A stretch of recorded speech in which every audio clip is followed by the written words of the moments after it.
Hello, Nichole A. Davis here, Growth Facilitator with There's Still Life. I am so excited that you're joining us for Tuesday Touch. As I've been talking about, we have something special that we're launching this summer, and it will take us through the end of the year. Some of you may not know that this year, There's Still Life is celebrating 20 years of ministry. 20 years of serving people, helping them to grow spiritually and personally, helping them mature and in their transformation process. And it's been an exciting time, an exciting ride, and we thank you for all of you who have supported us. In light of Father's Day in the month of June, we're going to our archives to pull out a couple of videos.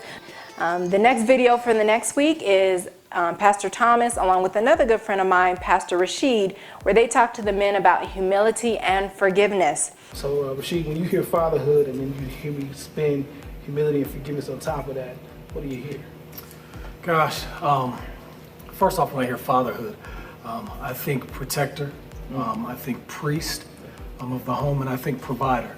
And so when I look at that from a humility and forgiveness perspective, I think sometimes, you know, as fathers, we can be a little bit overbearing, especially as it relates to our kids. Sometimes we can be overbearing when it relates to our wives. I know you're not that type and I'm not that type, but some of us can be a little extra and want all of our needs met without giving the proper thank yous or the proper feeling back to that particular individual. And so when I think of myself as a father, I think of being humble enough to understand that Christ put me in that role, and I'm meant to be an example or a representative of who he was in the earth to the church.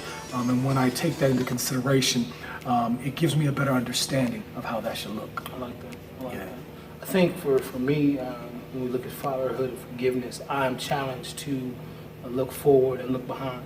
To forgive the sins of my father or his shortcomings as I walk out fatherhood and I look at my shortcomings having to do with my kids. It humbles me to take away any of the anger or malice that I had towards him.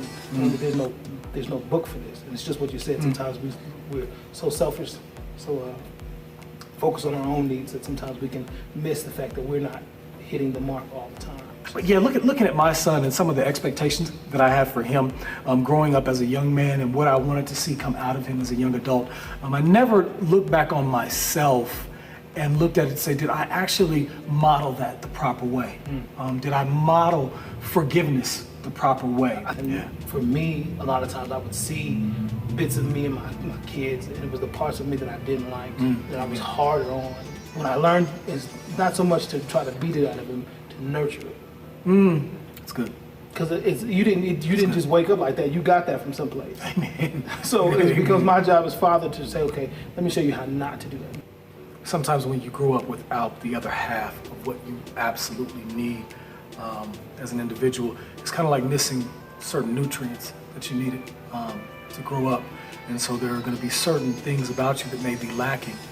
But the fact of the matter becomes, the older we get, the more responsible we become, the more accountable we become for the things that we place now in our lives, that we have to be intentional about seeking out those extra nutrients that we need, those extra vitamins, those extra minerals that we felt that we were lacking. And I think the best place to get that is from finding mentors. If they were there, it's possible to be present and absent at the same time. Wow. And when you're dealing with someone who was there as provider but not there as nurturer, who was there as an example but who wasn't there as an affirmer, you're going to have some issues. So if their father is still alive and there's still time for relationship and reconciliation, there is always time.